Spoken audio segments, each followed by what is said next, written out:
MCD चुनाव जो है कुछ टाइम में होने वाले हैं, उससे पहले देखा है सड़कों चौराहे पे होर्डिंग लगने शुरू हो गए हैं, जिनको कभी क्षेत्र में देखा नहीं गया।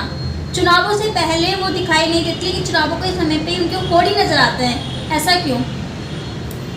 देखिए, सबसे पहले जो है आप लोगों को हम धन्यवाद करता हूँ, नमस्कार। आज जो है दिल्ली की जो राजनीति है,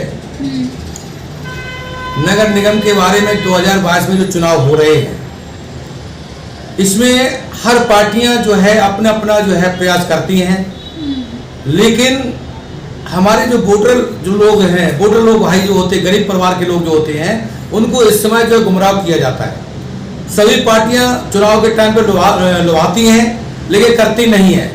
जिसमें हमने तो ये सो देखा है, अधिकांश जो है सभी पार्टियां जो है पूर्वांचल के ऊपर जो है दार मदार करती हैं, लेकिन ऐसा नहीं। राष्ट्रीय बहुजन कार्य पार्टी जो है हर समाज को लेकर के चलती है, और मैंने पहले भी कहा कि राष्ट्रीय बहुजन कार्य पार्टी नगर निगम में चुनाव में लगभग 272 उम्मीदवार खड़े उतारेगी, जिसमें सर्वप्रथम ये है कि उम्मीदवार साफ स्वच्छ का होना चाहिए, जनता के ऊपर चुने हुए विकास को कार्य को सही तरीके से ढंग से करे, और उसी आदमी के न्यायप्रिय उम्मीदवार होना चाहिए, कर्मठ जुझारू लगनशील के उम्मीदवार होना चाहिए, और किसी भी तरीके से न्यायालय में उसका जो है विवाद नहीं होना चाहिए। ऐसे लोगों की जरूरत है कि राष्ट्रीय बहुजन कार्य पार्टी जो कहेगी वो करके अवश्य दिखाएगी। क्षेत्र में इलेक्शन के टाइम पे बहुत से लोग आ जाते हैं, जो जब चुनाव खत्म हो जाता है तब उनका कोई अता पता नहीं रहता। आप उन जो आए हुए लोगों के बारे में क्या कहेंगे? देखिए, मैंने तो पहले भी कहा, मैं आज भी कहना चाहता हूँ आप लोगों के सामने इस मंच के माध्यम से कि राष्ट्रीय बहुजन कांग्रेस पार्टी इस तरीके से अपील कर चुकी है कि जनता के सामने कि आप लोग जो है चुनाव के टाइम पे मेढक की तरह टर करने लगते हैं, ऐसा नहीं होना चाहिए। जो चुनाव के टाइम पे जो वादे करते हैं फिर वो दिखाई ही नहीं देते हैं। अब इस समय इस मौके पर कई बार एमसीडी की बरसात ने पोल खोली, जिसके बारे में मैंने कई बार कहा भी।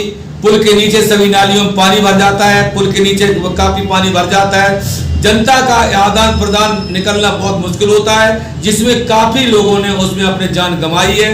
इस मामले में मैंने भारतीय जनता पार्टी नगर पार्षद एवं केंद्र सरकार द्वारा जो इस समय काबिज है भारतीय जनता पार्टी, उनके सामने मैंने सब कुछ कहा कि देखिए भाई, करो अपने जो क्षेत्र के सामने जो आप लोगों ने वादा किया था, उस वादे पे कम से कम खड़े तो उतरो।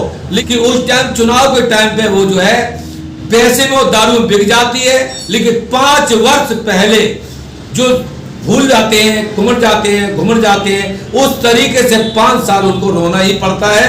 हर समस्या जहां की तब पेंडिंग हो जाती है, जिससे वो निकल के बाहर नहीं आते। हम लोग बात करें बदरपुर क्षेत्र की, ये पूर्वांचलियों का गढ़ माना जाता है। यहाँ पे दोनों पार्टियां पूर्वांचलियों को टिकट देने की होड़ लगी पड़ी है। ऐसे में आपकी पार्टी की क्या मंशा है, क्या स्टैंड है आपकी पार्टी का? देखिए, राष्ट्रीय बहुजन कार्य पार्टी हम खुद पूर्वांचल के निवासी हैं, और हमारी ये पार्टी पूर्वांचल के हिसाब से है, और आज भी ये मौके पर है।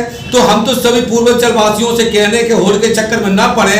हमारा दरबार खुला हुआ है, जिसको जनता की सेवा करने के लिए अगर तत्मन धन के साथ लगना चाहते हैं तो हमारे ऑफिस में आपको जो मोस्ट वेलकम आए और अपना बायोडेटा जमा कराएं और टिकट लें, और जनता के सामने हमेशा खड़े होते रहें। जनता अगर उन्हें जिताती है तो उनकी मन मुराद की बात को उनको पूरा कर सकते हैं। बीजेपी ने पूर्वांचलियों को ठगने के लिए पिछले बार भी प्रत्याशियों को पूर्वांचलियों को टिकट दिया था, और इस बार वार्ड पार्षद में जीत के भी पूर्वांचली लोग ही आए, मगर उसके बाद भी पूर्वांचलियों का विकास नदारद है, विकास नहीं हो पा रहा है। क्या कहेंगे इस पर? ये पूर्वांचल के लोगों के हम तो ये कहना चाहते हैं, पूर्वांचल अगर सब एक हो जाएं, न वो कभी किसी तरीके से गुमराह में जाएं, आप अपने पूर्वांचल की पार्टी में शामिल होकर अपना चुनाव लड़ें। कोई साड़ियों में बिकता है, कोई किसी में बिकता है, इसीलिए अपने गर्दन में छुरी लगवा देते हैं, मतलब इस तरीके से गुमराह हो जाते हैं। तो इसलिए वो पैसे के दम पे वो टिकट तो ले लेते हैं, लेकिन अपना पैसा पूरा करेंगे, विकास कहाँ से करेंगे? तो जनता के लिए वो खड़े उतर ही नहीं पाते हैं, इसलिए वो मोनी दिखा नहीं पाते हैं। चुनाव जीतने के बाद शकल नहीं देखने पाते।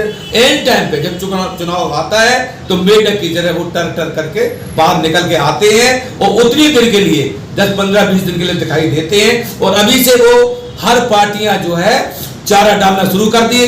लेकिन मैं दिल्ली की जनता से अपील करना चाहता हूं, पूर्वांचल के वासियों से, कि अपनी पार्टी को पूर्वांचल की है, अगर अपनी इच्छा जताना चाहते हैं, चुनाव लड़ना चाहते हैं और किसी भी तरह से कोई परेशानी नहीं है, दरबार दिल्ली में राष्ट्रीय बहुजन पार्टी का खुला हुआ है, कभी भी आए, उनकी जो है स्वागत है और अपील करती है कि इस मंच के माध्यम से वो चुनाव लड़ सकते हैं, उसमें कोई दो राय नहीं। बहुत बढ़िया। अगर आपने अभी तक सनराइज समाचार को सब्सक्राइब नहीं किया है तो सनराइज समाचार को सब्सक्राइब कीजिए और बेल आइकन को भी दबा दीजिए ताकि आप हमारे आने वाली वीडियो का नोटिफिकेशन सबसे पहले पा सकें।